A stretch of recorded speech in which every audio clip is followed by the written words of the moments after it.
Hello and welcome to today's conversation from For the Region. And today we're discussing social value, particularly in relation to the development and construction sector in South West Wales. But we're asking, what do we mean by the term social value, and how are businesses and organisations across our region applying that term to their work? And we know that in the development and construction sector, conversations about community benefits and social value and CSR have been ongoing for a long time. I think there's some confusion. I think those two terms, social value and community benefits, are sometimes used interchangeably, but perhaps they don't mean quite the same thing. And how does our conversation about social value relate in Wales to the Wellbeing of Future Generations Act? Is there good dovetailing between the ambitions of the Future Generations Act and the 7 wellbeing goals, and how businesses are thinking and applying social value in their work? And broadly, it's about how businesses have that beneficial impact for communities, for the environment, for the local and regional economy, how businesses give back, and how major buyers in our region, like the local authorities and big public sector bodies, in their procurement and in their tendering of major contracts, how they're embedding beneficial outcomes within those tenders and contracts. Is that working? Could it be better? What would partners like to see? And really to shine a light on some good practice that is already happening. And to help us do that, first of all, I'm really delighted to be joined by Lee Hughes from Bouygues. And Bouygues is a large global organisation, I think, Lee, working across the world, not just here in Swansea and South West Wales, but undertaking a number of major construction projects at the moment within our region, which perhaps you can tell us a little bit about. But what does social value mean to you, and how does Bouygues apply social value through its contracts, through its work? So Lee, can I hand over to you then for a bit of an intro and talk to us about what happens at Bouygues and where you see the importance of social value in your work? Good morning, and firstly, it's great to see so many familiar faces on this call that I've worked with in collaboration and alongside over many years as social value has become more high profile and relevant in the last 10 years or so. So it's really great to see some familiar faces, and there's an awful lot of wealth and knowledge in this space on this call, so it should be a good discussion. So let's go back and rewind over 10 years ago. And what was social value? It was a new thing back then. It was a Social Value Act. People were starting to talk about it, and businesses weren't really totally engaged in understanding what it was all about. And I think when we look at how social value through delivery of projects, construction and developments has evolved over that 10 years, we can see that it's been a massive improvement in terms of sustainable communities and legacy enhancement and improvement. So the Social Value Act kicked things off for most people on this call and for the industry. Companies, there was few of us back then who had dedicated social value advisors working on projects and working with schools. But again, many people on this call have grown and flourished and prospered into careers and doing great work across the counties of South West Wales. I'm also the chair for CITB Wales. I'm the Growth and Value Director and Social Value Director for Bouygues in the UK. But obviously, being a Kidwelly boy in Carmarthenshire, I always give a bit of priority over my home patch. So whilst I'm sitting here in London, I'm fully aware of what the business is doing in the region. And some of the projects which you'll be familiar with are Pentre Awel, which is in Machynnes, which is a £80 million-ish health and wellbeing village, which starts in phase 1. And we're on site. There's the 71-72 Kingsway development in Swansea. And then there's going to be a Carmarthen hub in the old Debenham store in Carmarthen. And there's many schools and many housing developments that we talked about in here. So I think, what have we evolved and grown with? Procurement involves it more. But I think a big change came in 2022 with the introduction of a British standard. So up until now, many on this call, we've championed the cause of social value being integrated into procurement, but I think there's been some milestone movements, and the introduction of British Standard 8950 for social value is a milestone movement in that it really accentuates the importance now and the recognition by industry and governments that it warrants its own British standard. And in there, again, however, it does confuse, as you mentioned earlier, social value and what does social value mean. To widen that context, when I speak to investment firms and pension funds, they see social value of one of the pillars of ESG. If I talk to contractors and clients on this call, social value will be one pillar of CSR, corporate social responsibility. If I talk to governments, local authorities and Welsh Government, social value is social value. But underneath their definition, they have environment, sustainability and social value. So economy. So everyone at the moment defines social value a little bit differently, but the principles are the same. That it's in terms of how we see social value, it's a bit different to sustainability and climate. So we see social value as 4 themes, really. It's targeted recruitment and training, so employment and skills. It's education, and that's working at primary schools, secondary schools, FE and HE. That's community, the work that we do into the communities and the socially disadvantaged. And then obviously charities, volunteering, sponsorships and donations. So those are our 4 pillars in Bouygues of social value. And that becomes the DNA of our organisation and our culture around respect in the communities. So how has it evolved? Back in the day, there was the community benefits toolkit, which many people will remember. But you had to fill in a new secret program. I helped launch with Martin Nichols in the City Hall, Guildhall, Beyond Bricks and Mortar in Swansea, which is still going. And then also we're now doing it as part of the South West Wales Regional Contractors Framework, where there's community benefit working groups. Is it progressing? Have we done it? I think the region has become mature in understanding what it is. And it's moving in a transition from highly quantitative outcomes to qualitative outcomes, because what the region has realized that whilst quantitative measurement doesn't always necessarily see lasting legacy and economic growth and social prosperity. Whereas if we can do qualitative outcomes, putting people into employment, long-term unemployment, working with NEETs, working with ex-offenders, working with veterans, working in the community, social enterprises, and so forth, we can really create a lasting impact and sustainable development, sustainable communities. And then another positive step that's come through is predominantly up until about 7-8 years ago, it was primary public sector that was delivering social value through community benefits. However, the government and local authorities introduced obviously the Section 106, which meant that the private sector developments now having, as part of their planning process, Section 106 commitments and conditions linked to delivering social value through private developments.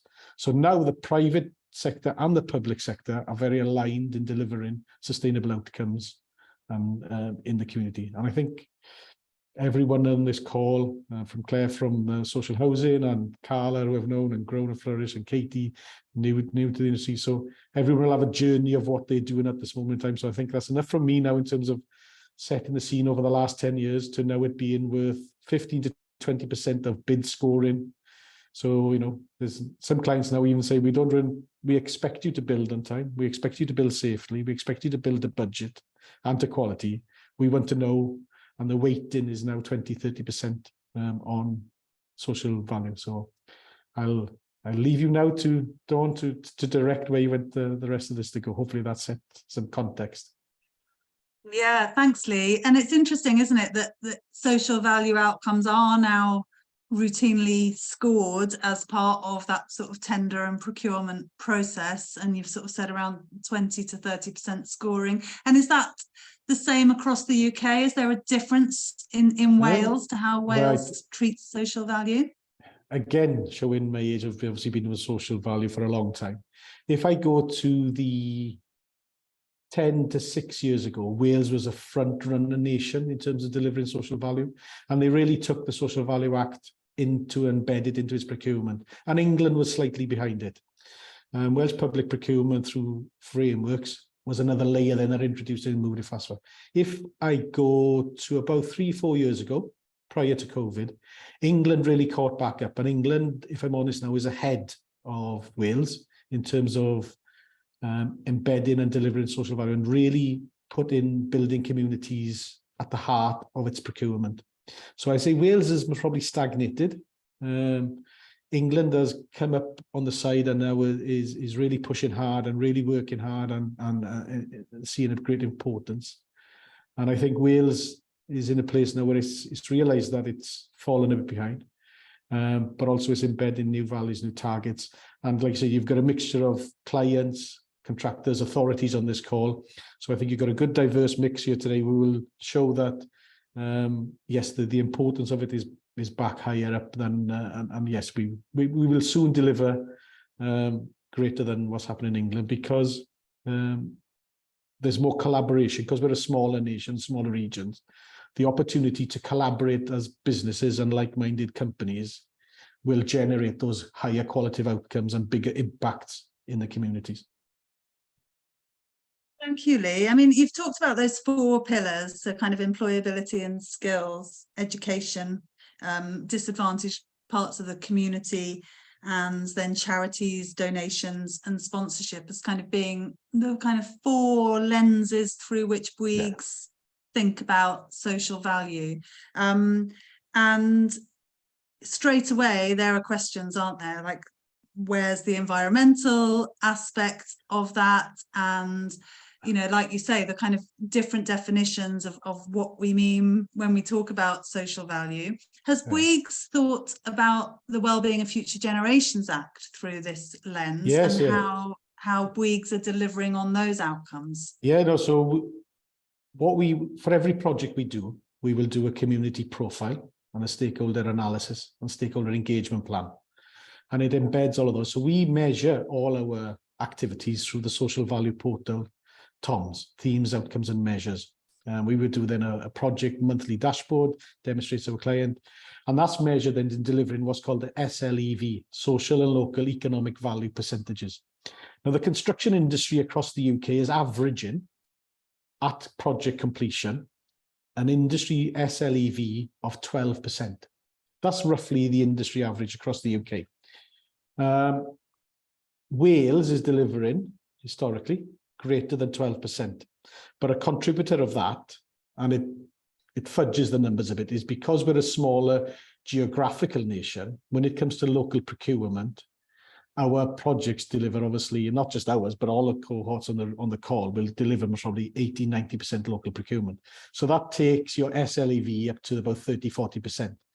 So it distorts the UK averages. So if we take the local spend out of our SLEV, then you're coming back down to your 10-15% on average across a project.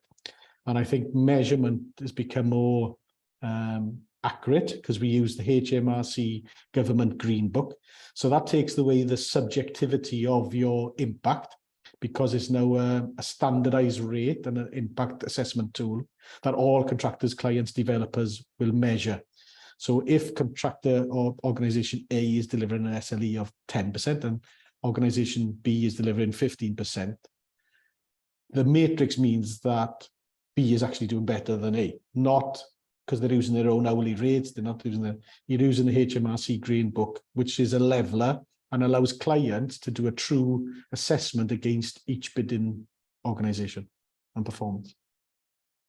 Yeah, thank you. Yes, you've mentioned the Wales TOMS and social value portal and the green book. There's all sort of different ways of trying to standardize and take away that kind of subjectivity and try and like get that common playing field so everyone can make an accurate judgment. And I think that's something that everybody wants to see, but I also think it comes with its own challenges in terms of trying to standardize, and we'll perhaps get into some of that. I'd like to come to Claire, if I may, and sorry to put you on the spot, Claire from Coastal Housing. So kind of coming at this from a different perspective, as I suppose an organisation that buys from major contractors, but also delivers services in the community. Well, what does social value mean to Coastal Housing, and how does that reflect on what Lee has said? Does that resonate? Yeah, absolutely, it does. I think the way that we look at social value has changed. As Lee said, you know, we've been sort of doing this for 10 plus years. I personally have been sort of within this sort of region of work for about 14 years now, and it's changed tremendously. You know, we started off looking at the elements that Lee's mentioned, like TR&T and what we would term community benefits. But over the years, it's widened and widened. We've developed our own approach to procurement. So all of our clauses are bespoke. All of our clauses are quite open. So we don't use things like the old can-do toolkit. In our procurement methodology, we use sort of a bespoke approach that I look at by consulting with the community first, seeing what their priorities are, then obviously linking that to wellbeing of future generations, that because obviously that is sort of uppermost in everybody's focus really in Wales.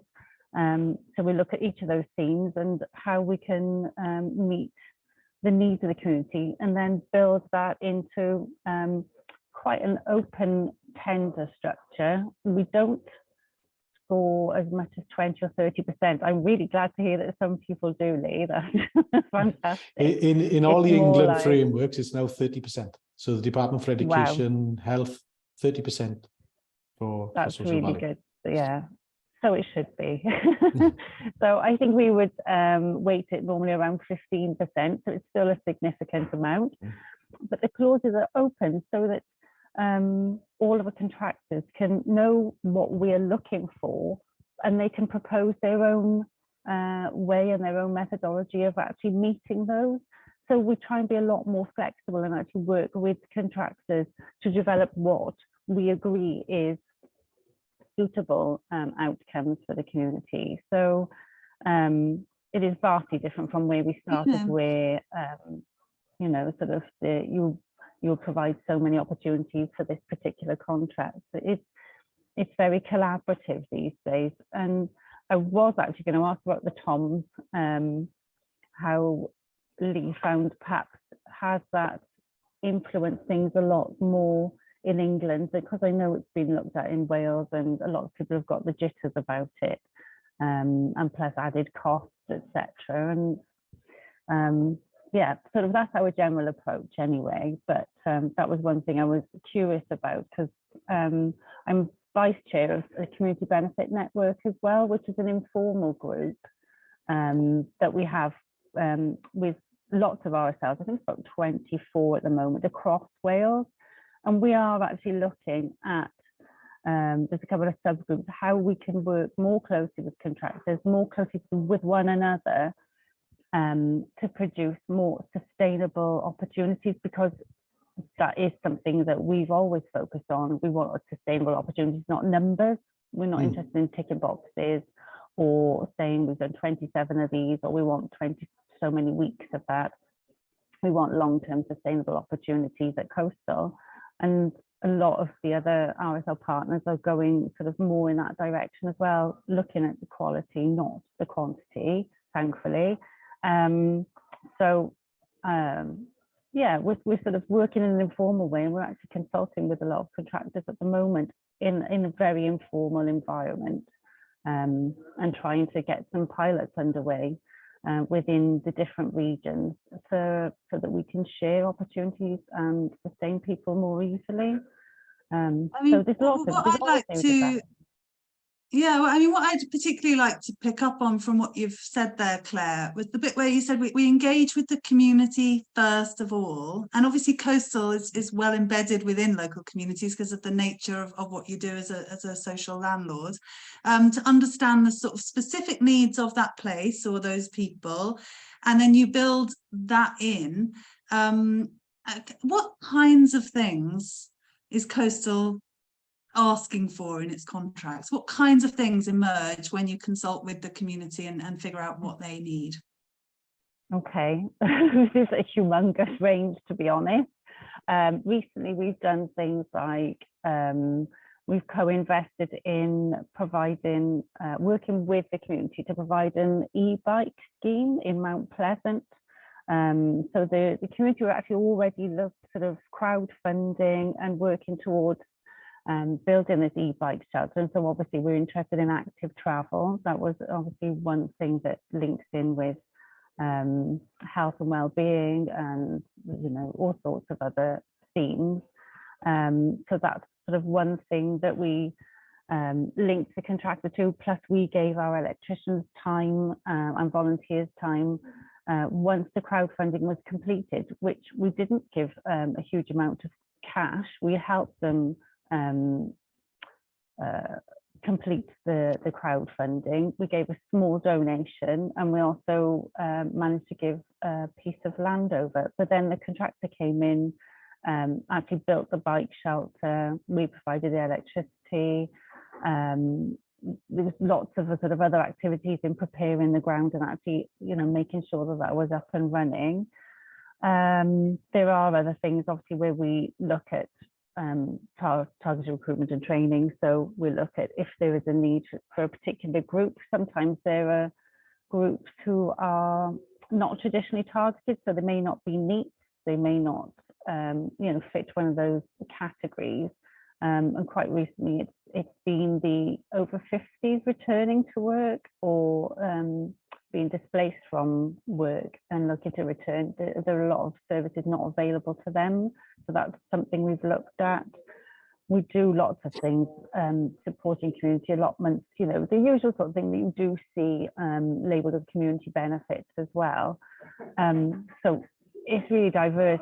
We've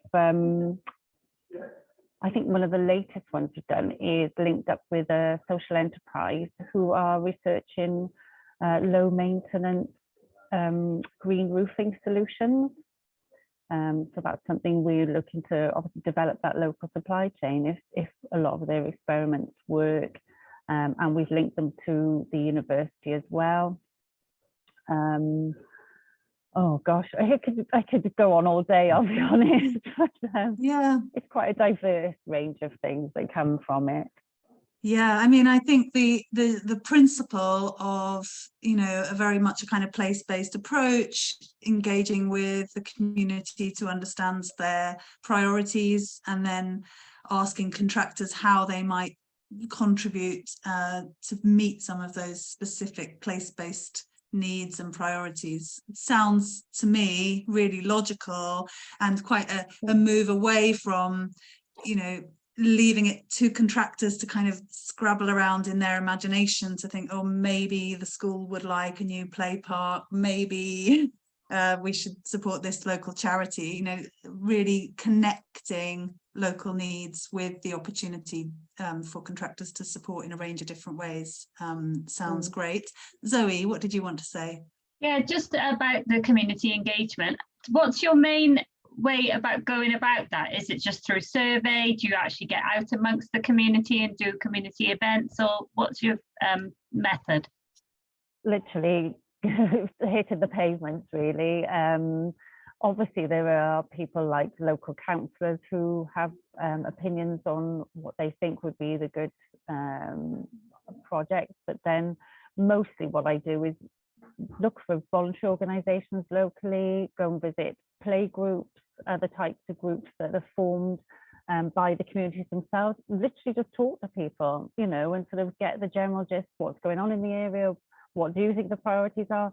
Then obviously I'll look at background data you can get from sort of employability figures and that sort of thing as sort of a bit of a data crunching exercise as well. But mostly it literally is going out and speaking to people, identifying as many sort of what would you call them, community connectors as you can. There's always somebody who's the person who opens up the community centre, who volunteers, who knows everybody, or then you get that sort of feeling of what is important to lots of different people rather than going to one source and saying, you know, what do you think is, or sometimes people have the approach where they'll do like one project with a community group, one project with the school, one project with this, and, you know, sort of have a list of different areas, and that's all valuable stuff as well.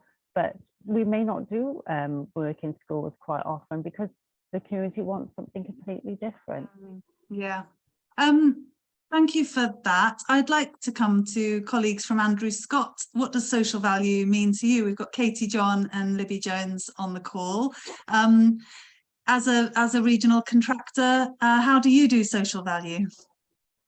Hi all. Hi. We're probably a bit like, we obviously are client-led from the tenders, and we'll do our community benefits method statements or social value answers, but we are not structured or specific. We will do what meets the immediate community's needs. Yeah, I think for us, a lot of the time it's better for community benefits to be considered by the clients from the word go. So embed in the future gens process, obviously the 7 wellbeing goals, and you embed that into the REBA process. So the design of the building or the project, from the first thought of it when it's drawn on a piece of paper through to us handing it over. If it's embedded in that process, we can make sure it, like you said, it goes beyond just the jobs created, that sustainable materials are sourced that create jobs 10 miles away from site, that the maintenance of the building is as easy as possible, that it's, when it's decommissioned in 50, 60, 70, 80 years time, that it can be used again. So you've got a building that acts as a material bank. But I think for us, at its very core, it's all about people, how we can improve their lives, how we can add value to their job, how we can improve where they live, give them better opportunities, and generally make them happier.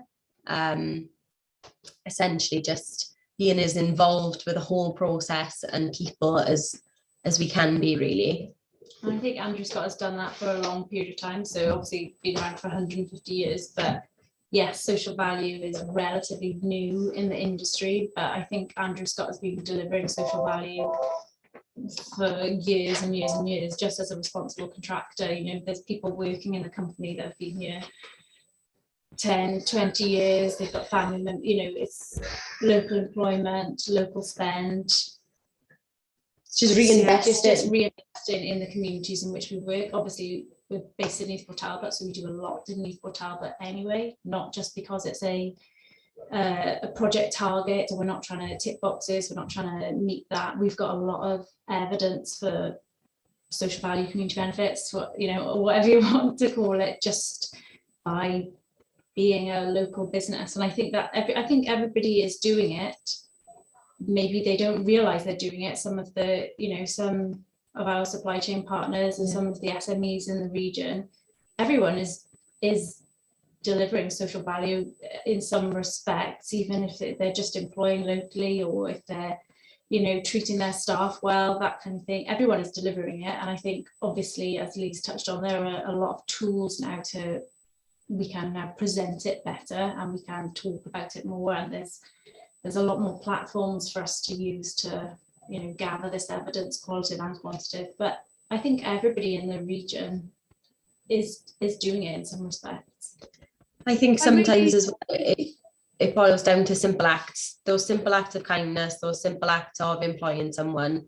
A lot of simple, small acts can create a tangible difference for a community. So, it doesn't necessarily matter if it's a large spend or a big investment, whether through time, simply giving someone a small donation, or simply giving someone an hour or half an hour of your time, or speaking to them about why they necessarily didn't get a job when they've come to you to apply for one, that can make the world of difference.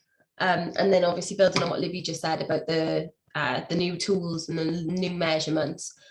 I think sometimes there's a danger with the standardisation that there are some areas of South West Wales that are far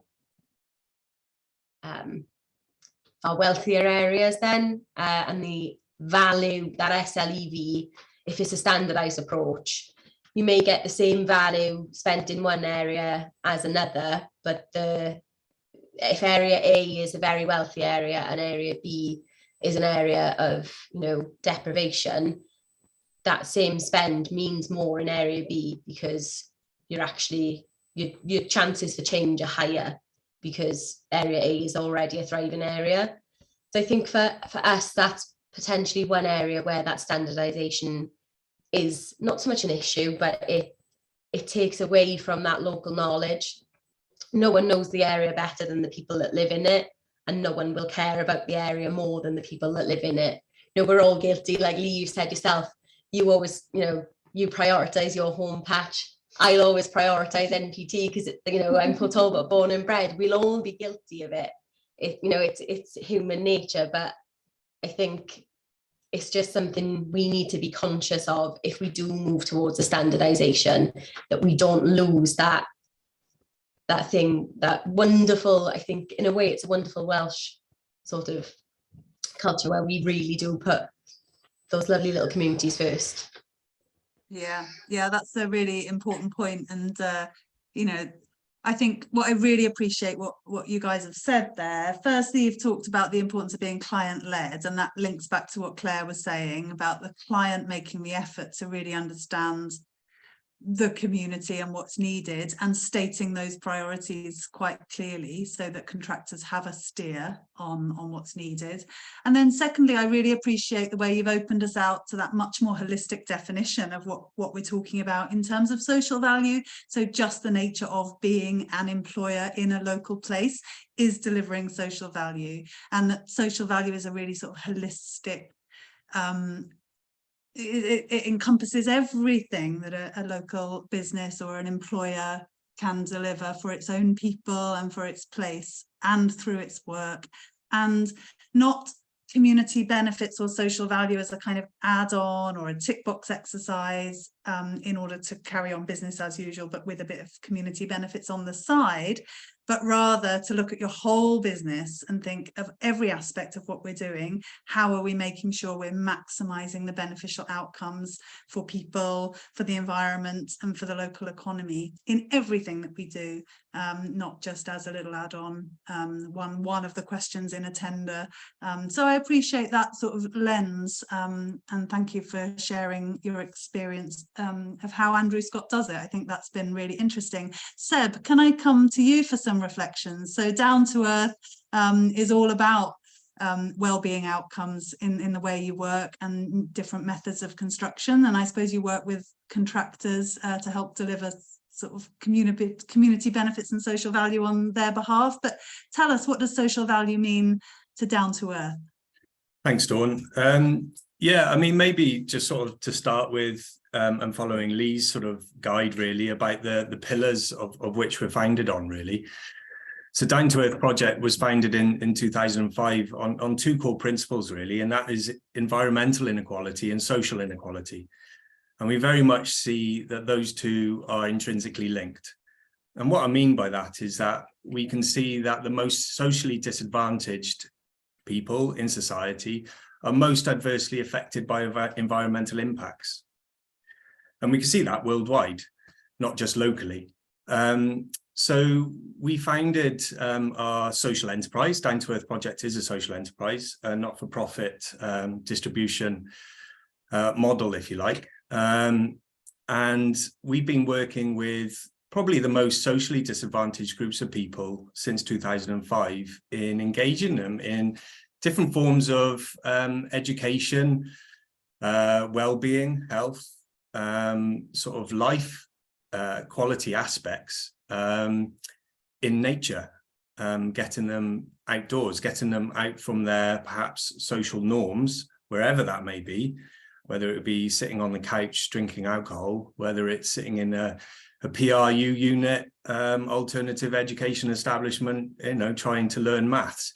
Taking them out of that environment that they're used to and putting them into nature has a huge social impact on an individual, but also groups of people and community and the environment.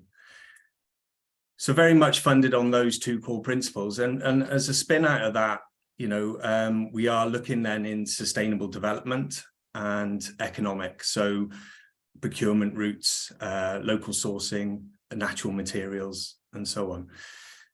And to cut quite a long journey short, I say a long journey, 2005 is not really that long ago, is it? And Down to Earth is quite a young business in that aspect.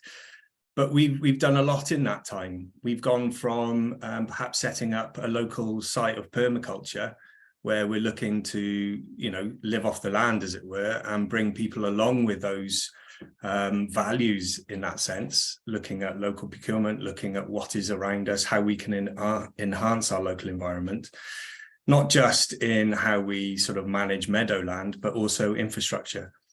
And so in 2015, and coinciding with the Future Generations Act, we had a spin-out company, Down to Earth Construction. So we had been building for ourselves up to that point. So building infrastructure, building timber frame barns, office spaces, outdoor classrooms for primary schools to engage them in their sort of local habitats, if you like, through to more mainstream contracts. So in 2015, we took our first JCT contract on, external contractor, where we tried to blend this way of work into mainstream construction. So looking at how we can effectively, let's put it this way, our clients are our social disadvantaged groups. Those are our clients. We don't see our clients as being those that we're building the buildings for. So in that respect, we look for clients that wish to have a social impact, a social value impact. And by that, I mean environmentally, as well as social disadvantaged groups of people. How we then align those values and principles into a construction project. And then we'll bring our clients in to build that infrastructure whilst delivering health and well-being outcomes. So our participants, as we call them, or clients in a sort of a more general language, our participants will come along on programs and learn traditional skills, whether that would be traditional crafts in carpentry, or whether it would be in green roof systems, or new construction methods that we're perhaps piloting new ways of using natural materials to enhance a building's performance, to enhance the environmental impacts, but then also has an impact on our participants as well in terms of health and well-being.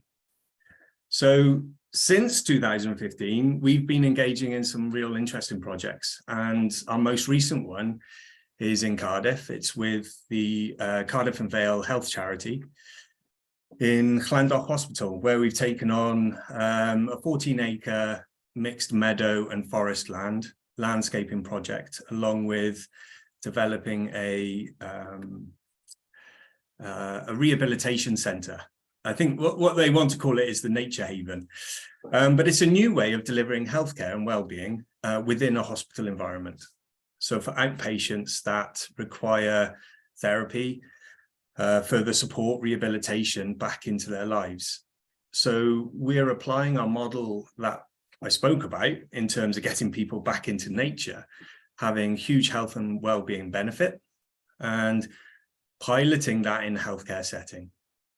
And since September last year, we've engaged well over 1,300 patients and staff in health and well-being outcomes and accreditation outcomes, whilst developing then that piece of land, which then will go into 10, 20-year cycles, and patients will continue to develop that space as they see fit and continue to add infrastructure, as well as look after the habitats, natural habitats, meadowland, forest, and use that as part of their rehabilitation. So to sort of conclude, and because I could go on and on and on, but to sort of summarize, we are heavily focused on health and well-being, heavily focused on the Wellbeing of Future Generations Act in all 7 core aims in how we deliver our construction projects. And we focus in on the participants, and we run alongside that the clinical research element. So with our partners at Swansea University, we have developed clinical research methods that tracks healthcare and well-being. So we can clinically report back as to the benefits that patients, those social disadvantaged groups are receiving. And we've also just getting there. We've been working on an SROI, so social return on investment report. It's been in the making for the last sort of 5 years, I think. One of my colleagues, Kate, has been working tirelessly on it, but it's come to a point of publish, which is great. And in summary there, for every £1 that a traditional client would invest in our method of work in construction projects, we are putting £9.44 back into the social, environmental and economic benefit. So the long-term benefit. So for every £1, you know, just under £10 is getting out of it in the long term. So we've worked with coastal housing. We built 6 timber framed houses back in 2019-20 during the pandemic. We saw nearly 150 new participants come through that project. We had 25 new employments come through that project. We delivered on the community benefits, which I'm sure Claire would be able to talk more clearly about in terms of the reporting back to Welsh Government on that. But there again, we saw huge benefits in healthcare and wellbeing in the participants that come through. And then the longevity of that lives in the timber framed housing that sits there now, ready for the tenants to move into. So again, where you see that £1 investment, you're getting £10 or just under £10 back from it, which is a huge thing. Amazing, amazing story that you've got to tell there, Seb, and inspiring really, isn't it? A kind of like completely different type of contractor, and interesting to hear how you kind of start with those well-being outcomes, both environmental and social, and then almost it feels like construction is a kind of a way in which you've decided to deliver those outcomes, rather than you're a construction company and then you've decided that it's important to deliver outcomes. So it's sort of a flipped round model. And one of the really important things is the kind of how you've measured and got the evidence to show that return on investment, that £9.44 for every £1 invested in your construction methodology. So I think that sort of raises the level of ambition, and again, it's an example of social value being really intrinsic and holistic in terms of how the business thinks about itself and what it's there to do. So bringing social value right there into the core of your purpose as a business, which is really exciting to hear. And I'm sure like connections in the room and clients that you've worked with can attest to that. For a completely different perspective on this, or maybe similar, Peter from Swansea Bay City Deal has been responsible for helping to shape how some of our major strategic projects across South West Wales are delivered, and how the local authorities will be able to evidence the social impact of the City Deal spending. So Peter, what resonates with you from the discussion we've been having? And I know you were involved in developing some procurement principles around ensuring social value from City Deal spending. So we'd love to hear from you about how that's going, and what you feel is most important, and what's happening that we can be proud of in the region. Hi everybody. So as Donna said, I'm a business engagement manager for the Swansea Bay City Deal. Some of you I know, some of you I know of. So it's good to be here, and thanks for the invite. Yes, so you're quite right, Dawn. I did, one of the first things that I did when I came into post with City Deal was to look at a set of procurement principles to try and bring together the 8 stakeholders that were the lead delivery organisations for the City Deal, which is the 4 local authorities, 2 universities, 2 health boards. But also within that, we have a private sector lead down in Pembrokeshire with the work that's going on in the offshore renewable sector.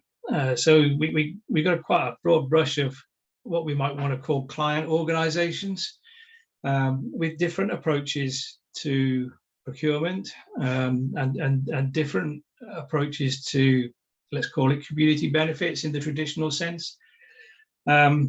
So prior to joining the City Deal in 2018, I worked for Ceredigion Council on regeneration. So I was involved in procurement and some fairly major projects there. So I've got a fair background in where we're going with this. And it was interesting to hear Lee, what Lee was saying about the journey, if you like, that this sort of community benefit stroke social value has been taking and is still on at the moment.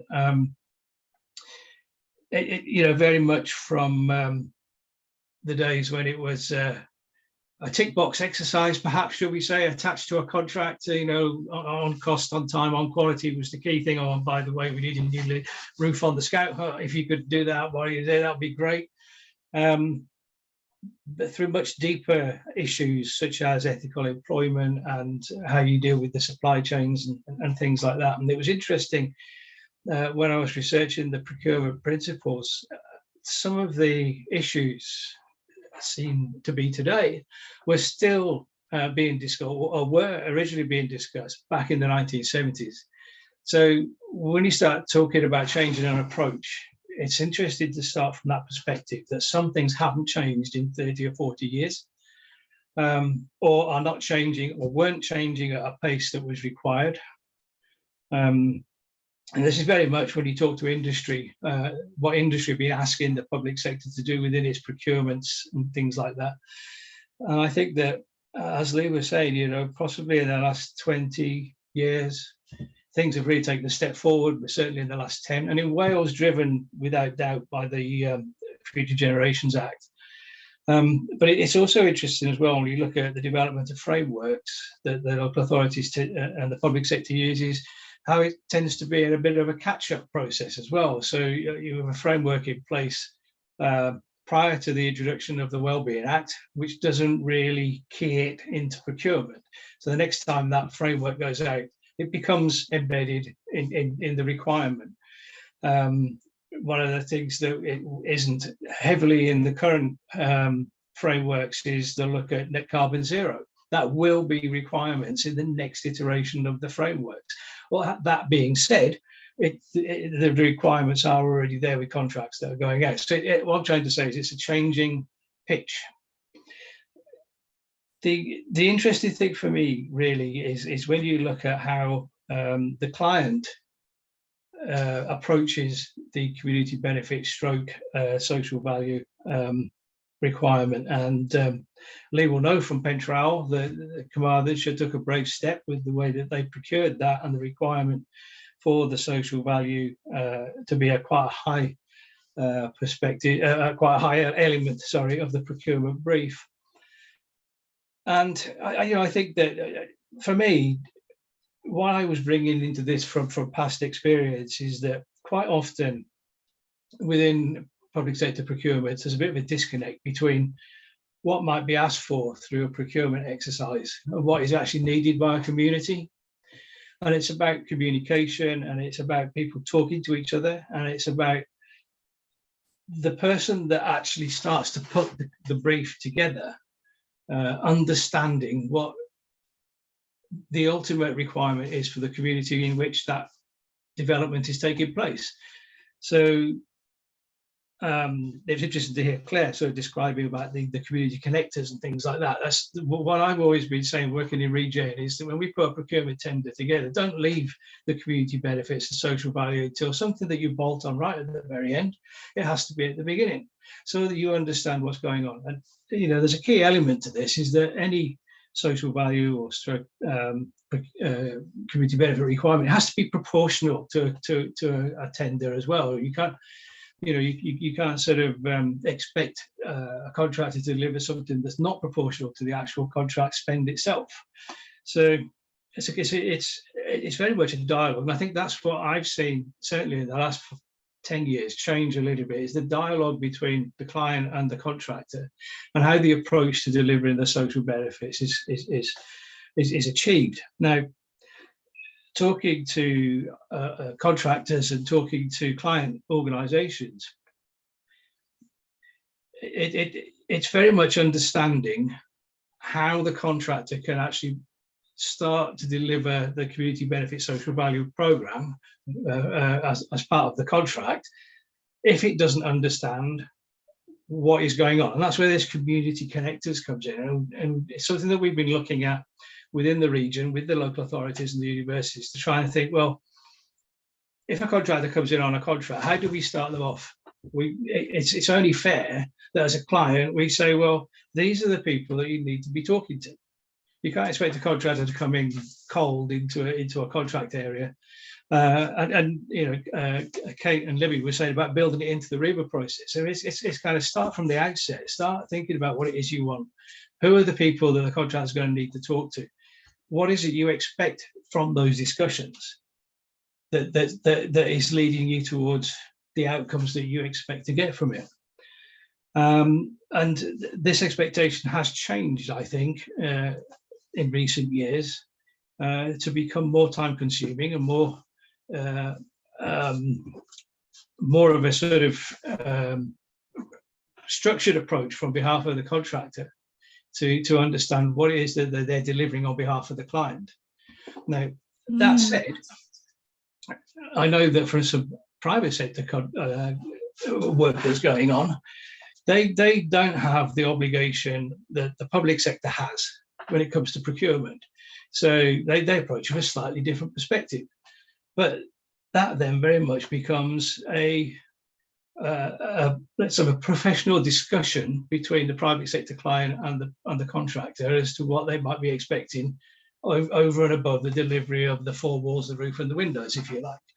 So although there may be a contractual requirement isn't necessarily there for a private sector transaction, they still are doing social value within the work that's going on. I'm going to bring Lee back in on some of that. Lee, you know, thinking particularly about Pentre Owl, perhaps, you know, what was different about how that was procured or tendered, and any other reflections on what Peter was saying there? Yeah, can I come back to Pentre Owl? I just want to pick up on some stuff about the role of the client. And I think we've talked about, Peter's talked quite rightly, and I think this is where we're, as a region, perhaps in a real good position now to kick on. Like many of the call, we've been around for a while and we've seen the evolution and progression of social value delivery. I think from understanding the geopolitical landscape of Swansea Bay, the role of Swansea Bay, Peter and the team is going to become sort of like they're the middle of the egg timer. Yeah, so if you look at the four authorities, the health boards as the top of the egg timer, Peter's and his team are in the role in the middle, and then the industry deliverers, partners, the stakeholders are in the bottom half of the egg timer, right?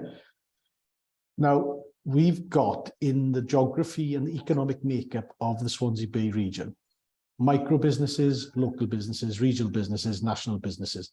Now, each of those has an overhead structure which allows a business like Bouygues, a business like Allegrifis or Carla works for, different business like Kevin, where we can have dedicated employees doing a specific role. But if you take it down to the smaller contractors delivering projects for coastal, they may not have that overhead structure that allows them to have dedicated people delivering this.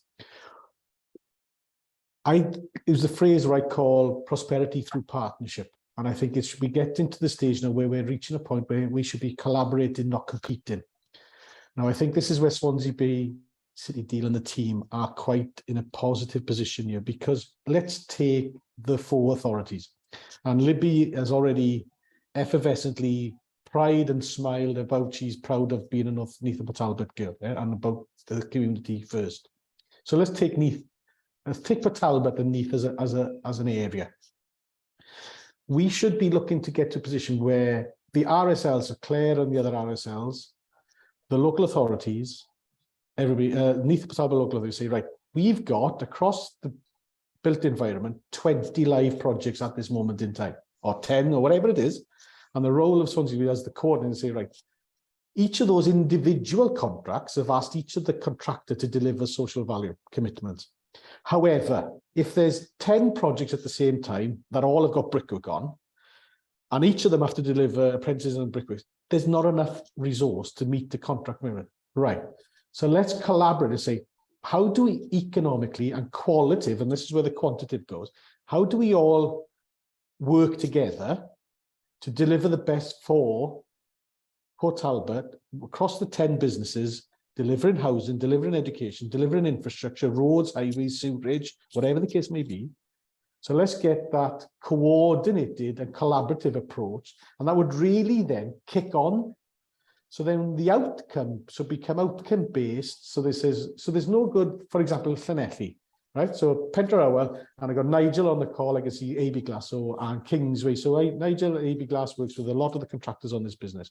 They do an awful lot in terms of local businesses, communities. And I saw Gareth from Gavin Griffiths, right? Now, we will have commitments to say we've got to have local employers within 10 miles of the site, whatever the remit is. Rural, we're a rural entity. When we bring big, complex projects into local areas, there are specialist contractors involved, and they may not be in that boundary where you've got to meet your requirement, right? However, if we work collaboratively and said, right, incidentally, there's a large project called Pendraowen, there's a police station development being developed by another contractor, there's 68 homes being delivered by Coastal Housing, Pobble are delivering something, this one's delivering, Andrew Scott might be doing a smaller project somewhere in terms of civil engineering. What does that landscape look like? How do we collaboratively not compete with it to deliver the best social value outcome for Llanelli, for Neath and Talbot, for Carmarthen, for Llandeilo, for Pembroke, Haverford? And then I think we can really, as a region, deliver outcomes, sustainable impact, social prosperity through partnership. And I'd like to see the clients, because I think the industry is bottom-up driving a lot of it now. I'd like to see those intelligent clients, because we're all mature, having been delivering for over 10 years. And that's where I think Peter and the Swansea Bay role is really a catalyst to allow this to happen, to pull the right stakeholders together and say, let's have an economic and a project look out, plan ahead. So what's happening in 23, 24 in Neath Talbot? What's happening in Swansea? Across the sectors, across the scopes of work, and say, how do we get all those stakeholders to work together to deliver sustainable economic, social outcomes, whether that's environmental through Seb and his organisation and other social enterprises. I think that, for me, is the challenge, but also the massive opportunity for the Swansea Bay City region. The massive opportunity where then we won't have, we will avoid the brain drain of young generations moving to Cardiff, London, Birmingham, because they will see hope, prosperity, opportunity, a balanced work lifestyle, because you've got the countryside, the beaches, and a job with a good career pathway. I think we're in a moment in time where, if we grasp it and plan it right, we can make a real transformational impact for the Swansea Bay City region. And Petra will obviously could be about. Yeah, you're talking my language now, Lee. Absolutely. You know, the importance of collaboration and the opportunity for, you know, by working together to, you know, maximise and ensure that we're being much more strategic with how we apply social value across all different sites and schemes. Claire, I think you wanted to come in on some of that as well. Yeah, just to comment, really, that's what this community benefit network that we hold informally is actually working on at the moment. We've been working on it for the last 18 months.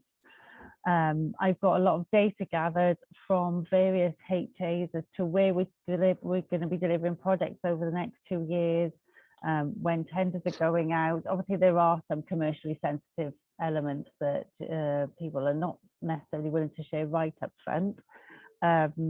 But yeah, exactly what Lee is saying, that's what we've desperately been trying to do for ages with this network, is link all those things together. We have sort of quarterly catch-ups with some of the contractors we have in common as well, to get their input into, you know, how this would work. And they're all very, very positive on that approach of collaboration, sharing opportunities, long-term sustainable opportunities. So yeah, I think we lead, you know, right up to where we're at the minute. We are finding it difficult. just to get data from everybody, because I've had lots of HAs are willing to give me the information and other people are not willing to give me the information because it is sensitive, I guess. So yeah, we've sort of started work on that, and I think you're absolutely right, that is the way forward. But we've been working on it for quite a long while, and we're still in early stages at the minute. So if we have got that appetite and somebody is able to help us do that, even within the Swansea region, because obviously Pobble have just joined our network, Costa are involved, Titarian aren't yet, but we've got Wales and West, we've got, you know, all the people who normally develop apart from one in our region already in this network. So if we could link into, you know, a way of supporting that aim that we've already got, that would be amazing. You know, on a sort of side point, and we're talking about social value today, but that aggregating those kind of all that data of all the different developments that are happening across our region, who's doing what, is really important from a kind of supply chain development perspective as well, isn't it? Like, where are the gaps? And it helps local businesses to see the pipeline of opportunity that's coming their way. So it's a really important piece of work from a number of dimensions, and finding the right partners in the region to collate all that, do that mapping, and bring people together as you are doing there for the sort of social housing sector. It needs to kind of happen across the board. I would like to come to Carla next. Carla is joining us from Alan Griffiths. So again, a well-established local contractor. Carla, what does social value mean to you at Alan Griffiths? I think for us, it's really just making sure that when we, you know, finish a project or leave an area, we're sort of leaving it in a better position, or, you know, a better state than when we started, really. You know, some of the projects that we carry out can have a huge impact on local communities, and it's just trying to make sure that we support them in the right way we can. Yeah, leave a bit of a lasting legacy, I suppose, is the, you know, the aim at the end of it. And do you recognise that sort of holistic definition of social value? You know, is Alan Griffiths kind of looking at everything you do, or do you think there's a danger that that community benefits are regarded as a bit of an add-on? How embedded, for example, is the Wellbeing of Future Generations Act and the 7 Wellbeing Goals in the thinking? Or do you agree with what's been said, that really these things need to be client-led, and that enables Alan Griffiths then to respond accordingly? I think, like a couple of other contractors on the call, you know, Griffiths have embedded social value, and it was community benefits for a long time. You know, it's part of our sort of ethos, and we do it naturally as an organisation. So, you know, it's nice to see now that it's evolving. I've sort of been in, you know, social value for about 8 years now, when it was TR&T, and obviously into now social value and sustainability, which is brilliant. So it's lovely to see the progression. And yes, it is, you know, a key part of what we do. I think there's, you know, work to be done with regards to the whole process and the whole approach. You know, some clients are really keen and really clued up on what they want from social value and what they expect. Others are, you know, needing to be more sort of led in the right direction, which is absolutely fine, but it's trying to make sure that we have that sort of consistent approach, I suppose. You know, the social value portal has been embedded, which is brilliant, but again, some clients, you know, are keen to use it, some aren't. So yeah, for me, it's, you know, it's definitely moving in the right direction. It's just trying to get that consistency, I suppose, across clients and contractors. Great. I think we've sort of come upon a few like key priorities and aspirations, and as Lee was saying, how we can really kick this on to the next level. So we've talked about this question about a consistent way of measuring and monitoring and defining social value, and it sounds like there's still some work to be done in figuring out how best to be consistent and create those kind of objective measures, and whether that's a kind of one size trying to fit all, and also whether that's adding a layer of bureaucracy that actually makes it more difficult for smaller local contractors to score what they do. The mapping and aggregation of all the developments that are happening in order to have a really strategic joined up approach, and playing to everybody's different strengths, rather than replicating and reinventing the wheel every time. And the real importance of community involvement, community engagement.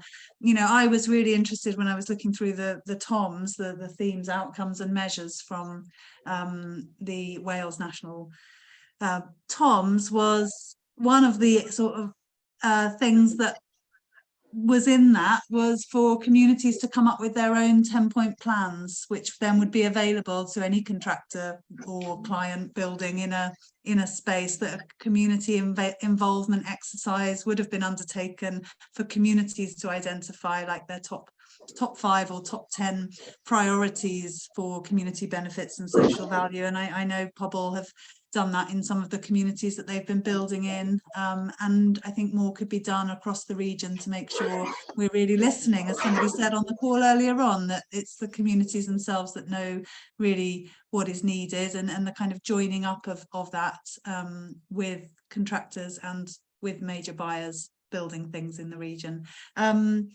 Peter, do you want to come in with a few final thoughts? You'll need to find your unmute button. I'm used to Teams, not Zoom. Sorry about that. Yes, I would. A couple of things I'd like to come in on.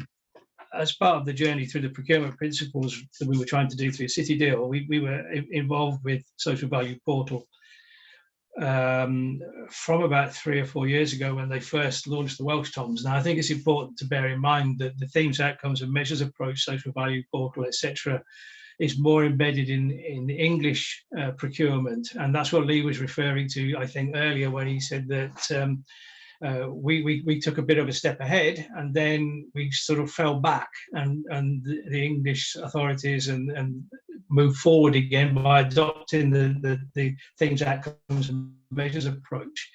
And when we talk about the Welsh TOMs, I think it's also important to realise that the set of themes, outcomes and measures for Wales is linked to the Future Generations Act, and that's how it differs from the English TOMs, themes, outcomes and measures.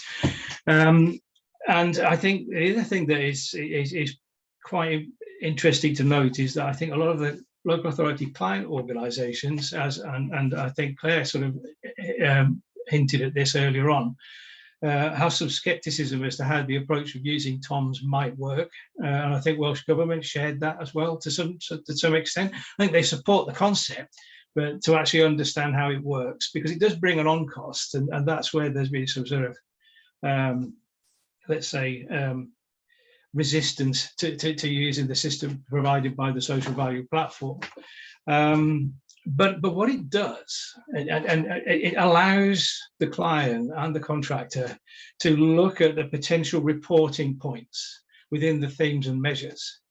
And you don't have to do all of them. And there's hundreds and hundreds and hundreds of options within the should we call it the concept. But what it does is it allows you to look at what you can deliver, how you can report on it, and then what that report then presents by way of an outcome. So I think it's actually a useful process. Now, Lee and Bouygues brought that process into Pentrowel. It wasn't originally in the contract through Carmarthenshire because they weren't quite sure how maybe whether at the time was right or not from the discussions that I had with the procurement team, but they were open to it. And I know that what Bouygues are doing now is they have a number of things that they need to report, and they've created a mapping that shows how it links from the TOMs to the various other things that have to all fit together. I think that's an excellent idea, and I sit on the Community Benefit Steering Group for Pentrowel, so I see how this is working and developing and how they are engaging with the community. I think it's really good. The other thing I wanted to mention as well, which you may or may not be aware of, is the I call it its proper name, the Social Partnership and Public Procurement Bill, which is currently going through the Senate at the moment. And one of the key requirements of that is the creation of a social partnership council. And within the Act, there are a number of things, but one of them is the statutory duty on certain public bodies to consider socially responsible public procurement. to set objectives to wellbeing goals and publish a procurement strategy that aligns to the Act. And then also to carry out contract management duties to ensure socially responsible outcomes through supply chain and reporting. So it's an interesting thing. It's not law yet, it's going through the Senate. Whether it will complicate matters or help matters, I don't know. But what I do know is that it's been the partnership developing that piece of legislation includes construction as well as public authorities. So it's both a client and contractor partnership that's put that together. I'm not 100% sure what the timeline is for it going through the Senate, but it's yet to go. It's at that stage. I think it's stage 2 of a 3-part approval process. So just something to keep half an eye on in the background there. Thank you, Peter. And it's interesting, isn't it? I definitely think it's a live question of whether all these different bits of legislation and different platforms and frameworks for measuring and requiring social value are more confusing or more helpful, and I'm sure people will have different perspectives. And Katie, Libby, do you want to come in and share some final thoughts? Yeah, sorry, I know the meeting's going on. We talked about the social value portal and the TOMs a lot in here, and I can I'm a data nerd. I love the data. I love everything, you know. When I look at social value portal, yes, it looks fabulous in terms of what you can report and how it does it. And I like the idea of the TOMs, and I think, you know, the themes, outcomes and measures are a great way of doing it. But I think if perhaps one for Peter here, if we're going to look at a collaborative approach of, like Lee suggested, the clients led and doing it sort of more in the region, sometimes I think having a specific way of reporting, like using the social value portal or something like that, which is, there's a large cost to using that when we're already reporting a lot of the same things, that maybe if they want to look, so I'm not explaining myself properly here, but perhaps if they want to use the social value portal, the client, or if the region wants to use it, which, by the way, I think the Southwest region is a little bit nervous to use it, only because we're already reporting well, I think, and we're delivering community benefits well. You know, do we want to put an added cost and an added pressure onto contractors to do something different? But maybe that's for a discussion, as perhaps we could do it collaboratively if that is the route the Southwest region want to go down. But sometimes I think we can get lost in all the different tools, but we do need them because we do need the data, and we need to be able to explain what we've done and tell people what we've done. So there's no outcome to that. It's just a bit of a thought. No. A thought. Yeah, I think it is a helpful reflection, and I think it echoes what Peter was saying about, you know, some anxiety about some of these different systems. So that is challenging. Can I just say that I'm not actually advocating use of the TOMs necessarily, and it is a tool that's in the system. I'm just saying that yeah, you're right. It's a bit of a complication, and there's some reluctance to use it. So I'm not here as a salesperson for social value portal, please. I think, I'm sorry, Don, I've just got to say, I think for our point of view as well, obviously when we've looked at the TOMs, everything is east of it's Bridgend and east. You know, it's called the National TOMs for Wales, but Carmarthenshire, Pembrokeshire, Swansea and Ceredigion and Neath Talbot, none of those have contributed towards the TOMs. So it's very East Wales based. And like I said earlier, East Wales, West Wales, two very different communities. And it very much feels like it's treating everyone as the same, whereas the needs of Pembrokeshire are very different to the needs of Swansea. So a national approach, I think, maybe negates the good work that the Southwest Wales region does in understanding the needs that are in their area and prioritising their people first for the benefit of their area and ultimately Wales. And I think, you know, you're quite right that any work we do, any attempts we make to streamline or systematise this whole piece of work, you know, surely the outcome has to be that it benefits, clearly we need to benefit local communities, we need to benefit people living and working in the region, we need to make sure we've got resilient and sustainable communities, we need to be working in much more environmentally friendly ways, but also we need systems and processes that make local sourcing easier and provide more opportunities and greater emphasis on supporting the development of local supply chains and supporting regional and local businesses to win contracts, tier 1 and tier 2 contracts, and making sure that we're not creating more obstacles to local sourcing, which is obviously a key driver of social value. And as colleagues from Andrew Scott pointed out at the beginning, when you've got that holistic understanding of social value, then you realise that in many ways, just a business being based in a local place, that in itself, you derive a lot of social value from that in many ways.